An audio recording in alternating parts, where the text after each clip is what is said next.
téléspectatrices, téléspectateurs, bienvenue dans ce premier numéro de notre émission Vibration culturelle. Pour ce premier numéro, nous avons l'honneur d'inviter sur ce plateau un pionnier de l'industrie du showbiz togolais, un entrepreneur visionnaire qui a largement contribué à l'essor du secteur culturel du Togo. Cet homme, avec son flair unique pour les affaires et sa passion pour la culture, accompagné de nombreux événements culturels dans la préfecture de Vaud. Aujourd'hui, il est parmi nous pour nous parler de ses expériences et de son savoir-faire et ses conseils pour l'avenir du showbiz de Vaud. Il s'agit bien sûr de M. Clousset Fomé, ou bien M. Clousset Messan, si je peux me le permettre. Voilà, c'est lui qui sera notre invité de cette émission. Nous allons ensemble décortiquer l'actualité culturelle du Togo et puis de Vaud en particulier. Monsieur Clousset, soyez bienvenu. Merci. Je me permets de vous dire, chers enfants, je suis heureux d'être avec vous. C'est un plaisir pour nous que nos successeurs puissent des fois demander des conseils auprès de nous. Nous sommes libres pour partager l'essentiel. Je salue tout le monde. Je salue le monde culturel du Togo, du monde entier, et particulièrement de Vaughan, où je siège actuellement. Ça fait plaisir d'être avec vous ce matin. Je crois que nous allons partager beaucoup de choses ensemble. Et Dieu fera que vous en garderez beaucoup pour vos expériences prochaines. Merci. Monsieur Clousset Messan, on sait que vous avez longtemps fait partie de ceux qui ont organisé des événements à Vaughan et sur le plan national aussi, si on peut le dire. Quelles sont vos expériences que vous avez pu garder durant tout ce temps-là? Oui, merci beaucoup. Je suis ravi de répondre à cette question. Vous savez, être un entrepreneur sur le plan culturel, ça demande beaucoup de culture, bien sûr, et posséder tous les angles, pouvoir définir vraiment les angles de l'activité. Ça sous-entend qu'il faut être dans les machines aussi, il faut être dans les machines, connaître le maximum. Et surtout quand on parle de showbiz, disons que c'est le show business. Dans le business, il faut être calé. Ça voulait dire qu'il ne faut pas être dribblé sur le terrain et maintenir le maximum de choses. Et vous savez, dans une entreprise, l'essentiel, c'est la musique qui est produite. La musique qui est produite, ça provient d'où? Ça sort d'où? Comment est-ce que ça va se faire? Et par ça, tous les composants sont là. Les composants, ça voulait dire il y a l'homme et la machine. Il y a l'homme et la machine. Quand l'homme marche bien, l'homme marche bien. Quand la machine ne marche pas bien, l'homme ne peut pas avancer. Voilà que nous avons fait beaucoup dans ce domaine. On a tout fait pour que l'ambiance vive sur tous les plans. On est dit, comme on dit, la musique, qu'est-ce que c'est? D'abord, la musique, on dit ça adoucit les mœurs. La musique adoucit les mœurs. Donc il y a lieu de tout faire pour que tout le monde soit à l'aise. Une fois que la musique sort, ça voulait dire que les cœurs sont apaisés. Il y a moins de soucis. Et n'est-ce pas, la musique même conduit inexorablement vers notre Créateur.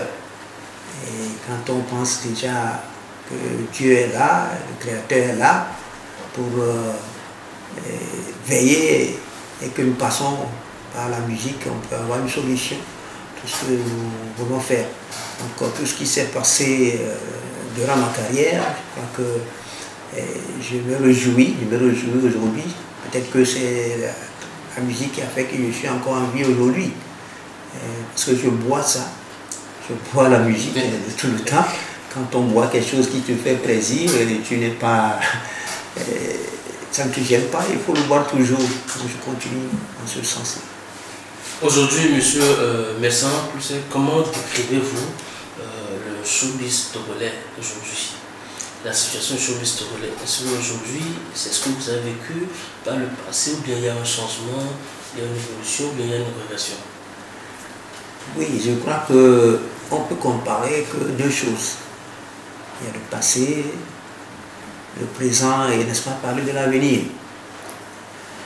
Le passé a fait que le passé a fait maintenir le cap. Les gens ont fait la musique, les gens ont fait le showbiz et ils ont maintenu le cap. C'est pourquoi il y a eu la relève à un moment donné. Dans le passé, qu'est-ce que se faisait? Il y avait moins de l'esprit de recherche de l'argent. On ne courait pas tellement derrière l'argent, mais on courait derrière l'excellence et le plaisir à donner à ceux qui veulent vraiment être dans ce domaine-là. Et ceux qui veulent vraiment vivre dans la paix, tout simplement, vivre comme il faut vivre à toute discrétion. Mais aujourd'hui, en le comparant, je pense que ça coule vraiment vers l'argent. Et cela s'impose, bien sûr. Cela s'impose à un moment donné. Il faut chercher l'argent. Des choses qui coûtent cher énormément. Quand je le dis comme ça, c'est parce que bon, tout ce que nous on avait utilisé ce moment-là, c'était moins cher. Et nous-mêmes, on était moins cher. Vous voyez? On se vendait moins cher. Mais aujourd'hui, un artiste qui veut émerger, d'abord il met les pieds sur l'argent pour s'envoler. Et la personne a raison. Parce que vous savez, la culture, c'est cher. Hein? Puis réfléchir, prendre quelque chose pour le bien des communs, pour que les gens puissent absorber ça. Et ça doit être cher. C'est l'intellect qui est cher. Voilà. Donc, selon vous, également il doit. Alors, également il doit. Si on peut le dire comme ça, également il doit. Bon, également il doit, on va rien quoi. Rien là. Alors, monsieur Fome, durant votre carrière, est-ce que vous pouvez un peu nous dire quels ont été vos défis? Les défis que vous avez rencontrés durant... Oui, je dirais que la base, il faut l'hériter. C'est un héritage pour moi. C'est un héritage des parents. Et après tout, je l'ai conservé. Et ça a été un chemin. Vous savez, quand on est jeune, la bataille là, on ne ressent pas tellement ça. Et on rentre dans les affaires comme ça. Et c'est comme on va à l'école. Hein. On va à l'école. Mais tu vas te demander est-ce que je suis passé par CP1, CP2, tout ça avant d'arriver à ce niveau. Donc dans notre parcours, on a bravé des étapes, on a rencontré des gens, on a fait beaucoup de choses ensemble. Et le brassage, c'est ça qui a permis beaucoup de choses. Vous vous souvenez qu'à un moment donné, au Togo, quand on évoluait, il y avait des artistes, surtout congolais, qui sont arrivés au Togo, ivoiriens qui sont arrivés au Togo. Et le brassage entre leur musique et notre musique, ça apportait beaucoup de choses. Avant, le Togolais, il était très difficile de jouer aux instruments. Oui, à un moment donné, les instruments sont arrivés comme ça. Les Béninois qui étaient là, les Congolais, les Aïois, je voulais dire, qui sont arrivés, les Ivoiriens qui sont arrivés. Parce que là, c'est un peu plus développé la culture à leur niveau. Ils ont tout, et puis à un moment donné, il y a eu des brassage, et nous, on est rentré dedans, on a appris beaucoup de choses avec eux, on a des échanges. Donc, je crois qu'il y a lieu de partager ça avec ceux qui veulent suivre. Mais ce que je regrette est que, je crois là, la musique en ce moment, les instruments ne sont plus là, mais c'est toujours l'ordinateur qui fait le travail à la place. On est à l'ère de l'intelligence artificielle. L'intelligence artificielle, c'est ça qui fait que, bon, moi je me dis qu'il y a un peu de paresse par là. Il y a un peu de paresse. Et il faut joindre l'intellect à la pratique.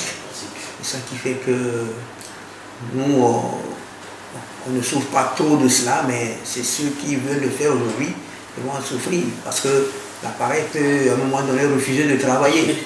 Mais d'aucuns diront aussi que ça c'est la vieille école, que maintenant les choses sont évoluées.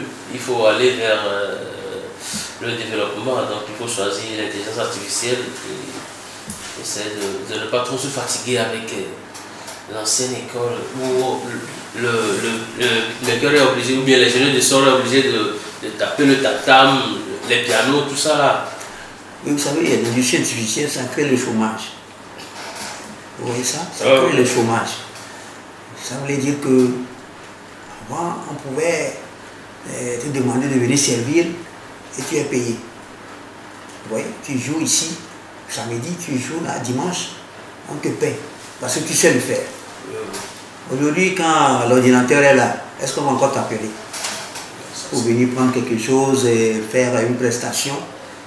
Non, là c'est pourquoi je dis que l'intelligence artificielle, ça crée un peu le chômage. Et puis bon, les jeunes ne savent même pas ce que c'est qu'un instrument. L'instrument qui produit le son que tu écoutes, tu ne sais même pas quel instrument c'est. C'est ça que nous regrettons un peu aujourd'hui. Bon, qu'est-ce que c'est, qu'est-ce que nous réserve l'avenir? On va mettre le tout ensemble, c'est ça qui fera plaisir. Mais monsieur, vous savez, moi je suis curieux de savoir quelque chose. Vous avez commencé ce métier un peu très tôt quand vous étiez jeune. À l'époque, là, on sait que évoluer dans le domaine culturel, c'est perçu comme quelqu'un qui est raté, quelqu'un qui ne veut pas évoluer, ou bien quelqu'un qui ne sait pas quoi faire de sa vie. Comment est-ce que vous aviez réussi à mener les gens à comprendre votre vision là, à cette époque-là? Oui, je comprends ta question. On dit que le musicien a besoin de vous. Voilà.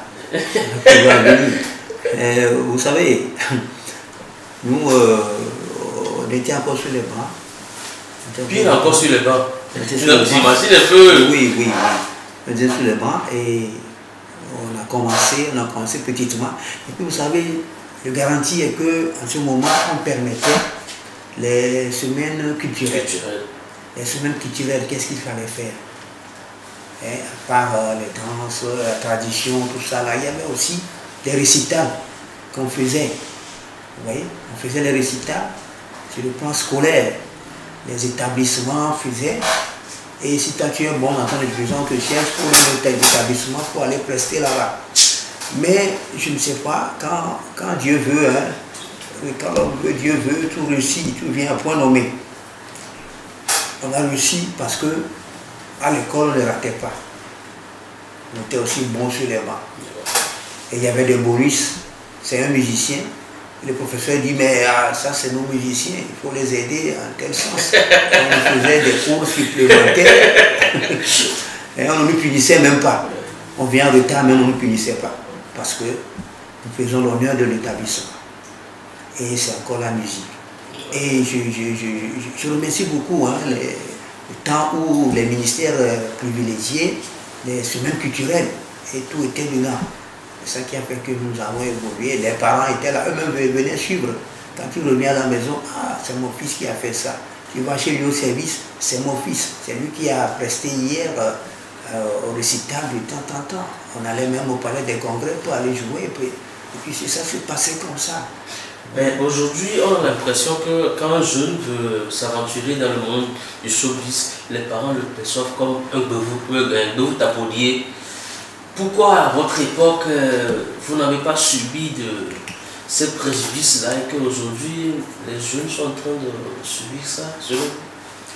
Oui, moi j'ai fait l'analyse, je me suis dit que il y a très peu qui ont de bons niveaux scolaires. Il y a très peu. Ils rentrent très vite dans la chanson. Et puis ce ne sont pas des chansons écrites. Les textes ne sont pas là.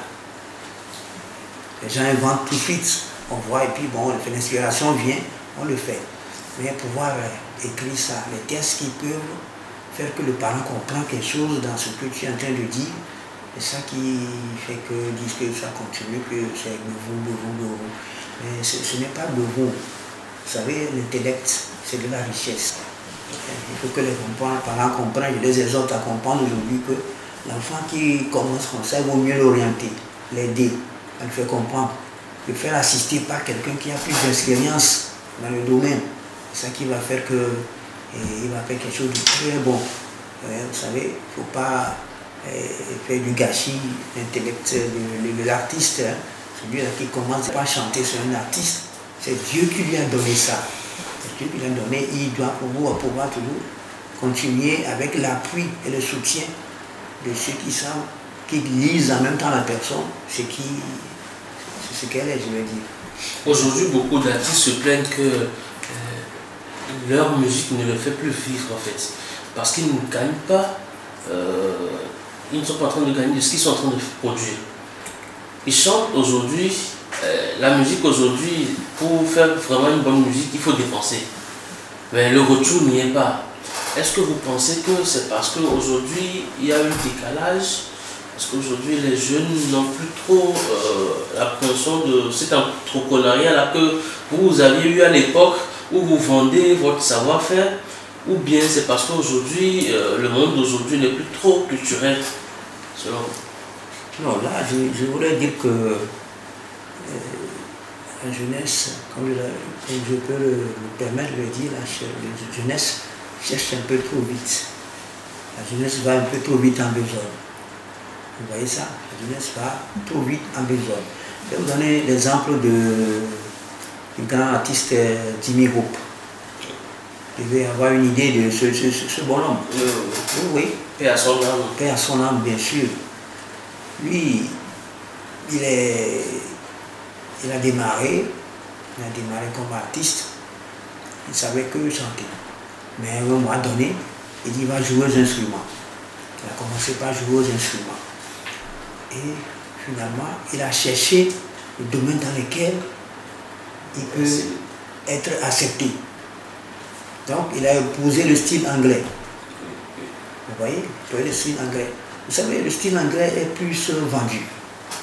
Donc, en épousant le style anglais, les anglo-saxons, tout ça là, et les gens l'ont suivi. Et il a fait ce qu'il fallait faire. Et il s'est fait aider par des promoteurs culturels. Pas seulement sur le plan national, mais sur le plan international. C'est fait parce que le produit qu'il faisait, ça ressemblait un peu à ce qui se faisait à l'extérieur. Et il a commencé comme ça. Puis bon, dans les showbiz, on l'invitait, il va, il revient. Et c'est ça, vous voyez, il a été accepté à un moment donné par le monde musical même l'a accepté. Aujourd'hui, il y a d'autres artistes aussi que je peux citer, King Vincent, tout ce qu'ils sont en train de faire, de tout simplement tradition, il essaie de moderniser, les gens acceptés, et il ne s'est pas cantonné sur ce qu'il sait faire. Il a cherché aussi d'autres qui ont essayé de l'aider, et dans ce sens, et puis bon, il est parti. Et puis vous savez, il y a aussi le spirituel qui compte. Quand Dieu est dedans, tout se passe très bien. Il ne faut pas forcer. Parlons spirituel, aujourd'hui, on a l'impression comme le showbiz togolais même est devenu spirituel. Il faut signer avec le diable, comme certains artistes le disent, pour pouvoir évoluer. Sinon, si tu ne signes pas avec le diable, c'est comme si tu tournes en rond. Non, pourquoi ça? Ça ne devrait pas être ça. Ça ne pouvait être ça. Laissez, on dit tout ce que Dieu a créé, ce que Dieu a créé, il est même dedans. C'est ce qu'il est en train de faire. Et il faut avoir la crainte de Dieu. Un jeune artiste l'a dit, récemment dans une de ses chansons, que pour l'évolution, j'ai dû signer avec le diable. Un jeune Togolais. Je tais le nom, mais je sais que les spectatrices et les spectateurs ont déjà une idée de l'artiste dont je parle. C'est devenu comme une obligation pour l'évolution de sa culture aujourd'hui au Togo. est-ce que c'est vrai ce qu'il a dit? Est-ce que c'est vrai? Parce que si c'est avec le diable, c'est à mi-chemin que ça va s'arrêter. Hein. C'est à mi-chemin que ça va s'arrêter. Là, il n'y a pas l'implication du don que Dieu t'a donné. Tu as cherché. Tu as cherché pour ajouter. Mais ça s'effrite très vite. Hein? Et moi, ça ne va pas jusqu'au fond. C'est comme en amour. Hein? Quand tu vas dans ce domaine pour chercher une femme, à mi-chemin, ça s'arrête. C'est ça. Mais quand Dieu est là, tu le pries. C'est vrai, il y a la force de Dieu. Tout ça qui fait plaisir. Il vaut mieux le faire avec. Hein, vous savez, et puis encore, il ne faut pas être cantonné sur tout ce que tu sais faire. Mais il faut chercher à aller un peu plus loin. Hein, un musicien qui ne sait pas une vedette de la chanson, hein, je veux dire, la chanson tout simplement, non. Il faut qu'il soit accompagné par l'apprentissage de la guitare par exemple, du piano par exemple, de la batterie, tout ça là. Samou est venu la dernière fois, c'est un monsieur qui a commencé très longtemps, il est encore dedans. Mais la dernière fois, il a fait une prestation, ici on le voit sur le tam-tam jouer la batterie, il jouait tout ça là. Les gens ont envie de voir tout ça. Disons, on va dans une salle, on dit que bon, il y a des spectacles, vous arrivez, c'est le show, vous arrivez, et vous voyez tout simplement l'artiste tout seul sur le podium. Quand on est venu voir, rien. Il est tout seul avec son micro, et c'est le playback, et quand il vient, il chante. Ceux qui viennent voir là, ce n'est pas lui qui vient voir. Nous allons revenir sur cet aspect-là de sa courante, de sa façon de moderniser la tradition. Mais d'abord ça, est-ce que vous ne voyez pas qu'aujourd'hui, il y a beaucoup d'artistes qui manquent d'événements, il n'y a plus trop de salles de spectacle pour les artistes? Est-ce que vous ne voyez pas que ça aussi, ça pèse un peu sur la production des artistes? Mais oui. À un moment donné, nous avons relâché un peu. Nous avons relâché un peu sur l'aspect culturel au Togo. Prenons déjà même l'exemple de Vaughan. S'il faut le dire, il n'y a pas une salle de spectacle adéquate pour les événements. Vaughan, notre centre culturel, s'il faut le dire, date des années, je ne sais même pas, s'il faut dire des années 90, bien 60. Aujourd'hui, personne n'a plus envie d'aller produire au centre culturel, au centre communautaire, si je ne me trompe pas, de Vaughan. Est-ce que vous ne voyez pas que, quelque part, les autorités ou bien les dirigeants de nos communes ou bien du pays ont un peu baissé les bras, pour le dire ainsi?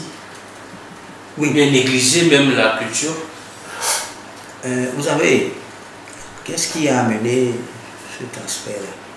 Qu'est-ce qui a amené ça?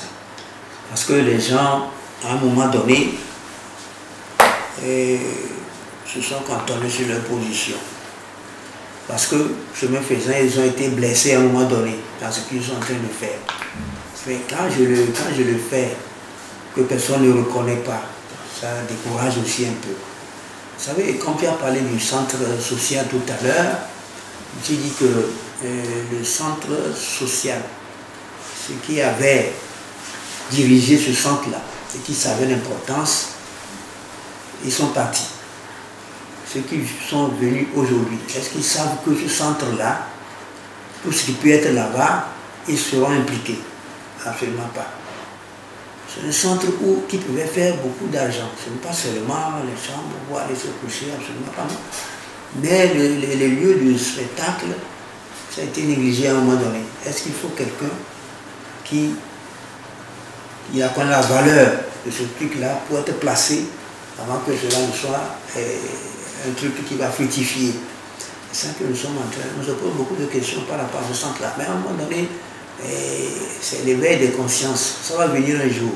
L'éveil des consciences. Est-ce que vous, comme vous le dites, oui, il y avait Garoué, alors, il y avait devancé, oui, il y avait erreur. Est-ce que ce n'est pas vous qui ne rappelez pas à ces autorités-là qu'il faut vraiment faire si il y a certaines choses que les jeunes en ont besoin? Aujourd'hui, à Vaughan, il n'y a même pas de studio d'enregistrement pour cette jeunesse qui évolue en musique. Oui, justement, vous savez, on dit l'homme qu'il faut la place qu'il faut. Si on met un monsieur culturel au ministère, il sait que ça, quand ils étaient là, ils ont fait ceci, par ce moyen aussi, je peux faire beaucoup de choses. Mais si on met quelqu'un qui n'est pas dans le domaine, qui n'est pas dans le domaine, qui ne maîtrise pas bien, eh bien les choses, bon, lui il va venir et demander qu'est-ce que je dois faire. Et alors ça fait perdre du temps. Vous voyez? Qu'est-ce que tu dois faire, qu'est-ce que tu dois faire. Même quand tu viens avec l'idée en même temps, mais tu connais, tu sais ce que tu dois faire, ça fait déjà plaisir et ça peut avancer. Donc à un moment donné, il faut qu'on réfléchisse au Togo, de mettre les hommes qu'il faut à la place qu'il faut. Mais bien sûr, celui qui est là, il est dans le domaine culturel, il faut le mettre là où il faut le mettre pour que ça être tout de suite, pour qu'il y ait la continuité. Mais bien qui se cherche, comment est-ce que je vais faire, qu'est-ce qui doit se faire, c'est là qui pose problème.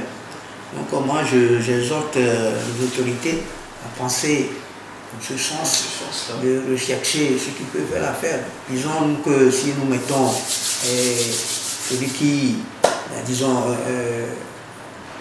à la fédération, par exemple, celui qui ne maîtrise pas grand-chose du football, comment ça roule, là, ça va chuter. Quand nous mettons au ministère de la Culture, ministère du tourisme, quelqu'un qui va se chercher avant d'avancer dans ce domaine-là, ça va faire reculer les choses. Mais il y aura le lien de conscience un jour. Tout le monde va savoir dans quel domaine il peut faire.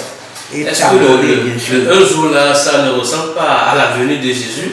Parce qu'on le dit, ça va arriver, et on attend la venue de Jésus. Pourquoi on a dit l'arrivée de Jésus? Pourquoi on le dit? C'est pour qu'il y ait des richesses perpétuelles. Donc je me dis qu'il faut que je sois ceci avant que Jésus n'arrive. Mais Jésus n'arrivera pas. Hein, ça c'est la science qui me dit, mais nous-mêmes qui me disons l'arrivée de Jésus. Non, quand même. L'arrivée de Jésus, là, c'est pour nous dire que attendons, mais soyons ceci avant que Jésus n'arrive. C'est une question de mental, de culture, pour que nous ne désespérons pas, toujours. Il ne faut pas désespérer. On dit Jésus vient, bon, je vais être nickel avant qu'il n'arrive, mais quand? Jusque-là, on a déjà vu, hein? Alors maintenant, revenons un peu sur l'aspect de la tradition que les gens essaient de moderniser. Et aujourd'hui, ça paye. Dans la sous-région, s'il faut parler de cette musique-là, il faut faire allusion peut-être à Sabourin, à Andili Kidjo et au Togo à ce canton Kig Messan. Aujourd'hui, Dimi Hope n'est plus avec nous, même s'il a fait une musique un peu anglaise. C'était tradition anglaise qu'il a fait. Est-ce que vous pensez qu'aujourd'hui, la jeunesse peut essayer de moderniser ou bien de puiser des choses, des musiques anciennes pour faire de la bonne musique togolaise aujourd'hui? Parce qu'on a un public qui a l'impression de ne pas trop apprécier ces musiques-là. Aujourd'hui, quand tu chantes Conscience, la jeunesse n'est pas appréciée, mais il suffit de chanter comme certains artistes qu'on connaît. Tout le monde crie dans les rues, dans les quartiers. Qu'est-ce que selon vous a amené cette population à avoir cette aptitude-là? Oui, là je vais te dire que pour cette question de musique traditionnelle, ces artistes doivent multiplier les spectacles. On se rapprocher. Vous voyez? Les artistes doivent se rapprocher. Je me souviens, quand j'étais encore sur le banc, on faisait les récitals, là, on invitait des artistes de ce genre-là, ils viennent chanter avec nous. Ouais. Ils doivent multiplier les spectacles. C'est ça qui va permettre aux gens d'aller vers les populations. Les populations, aller le faire, là, les gens vont épouser pour pouvoir suivre. Et bien, bon, comme tu parles de salle de spectacle, ça aussi, ça manque. Mais à un moment donné, il faudrait que cela se fasse. Donc les jeunes aujourd'hui, ce qu'ils font, bon, je ne sais pas si c'est pour leur chambre ou tout simplement, hein, pas pour leur chambre, il faut sortir. Mais sortir, c'est avec le quoi là, tu as parlé de tout ce qui est électronique là. Ouais, oui. Et si c'est ça qu'on les gens ne peuvent pas aller voir tout simplement un artiste en train de chanter et sans qu'il y ait des accompagnements derrière. Hein. Quand tu fais un spectacle, il y a aussi d'autres instruments qui sont lancés, que c'est l'homme et la machine, c'est qui la machine. Si c'est l'homme seul, il y aura problème. Il faudrait qu'il soit accompagné avec l'instrument qui produit vraiment cette musique-là, pour que les gens puissent l'admirer. Il y a ça aussi. Nous sommes presque à la fin de cet entretien. Aujourd'hui, s'il faut donner un conseil à cette jeunesse qui évolue dans le domaine culturel du Togo en général et puis en particulier celle de la préfecture de Vaud, quels seront vos conseils à l'endroit de ces jeunes-là? Bon, moi, je vais les inviter à accepter ce qu'ils sont d'abord et aussi chercher à savoir où ils vont. Qu'est-ce qu'ils peuvent faire? Où ils vont se multiplier, faire des recherches, en ce sens en abordant, en approchant ceux qui ont déjà fait la chose, ceux qui sont dans ce métier. Et je pense que ça peut aller. Si moi aujourd'hui ici, un artiste me provoque, aille me faire un spectacle par ici, eh bien, tant qu'événementiel, je sais ce qu'il faut lui dire, ce qu'il faut faire, pour qu'il puisse avancer.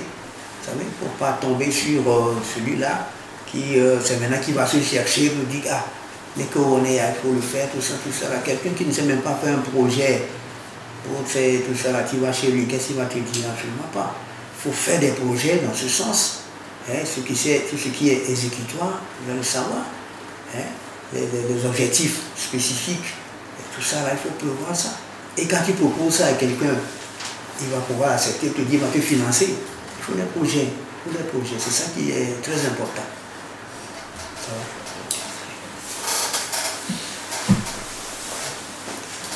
Allez, mesdames et messieurs, ça a été un plaisir de partager beaucoup d'expériences avec ce grand homme qu'on a tous connu, on connaît aujourd'hui pour son engagement dans la culture de la préfecture de Vaud, monsieur Koussef Fomé, qui a accepté d'être parmi nous aujourd'hui.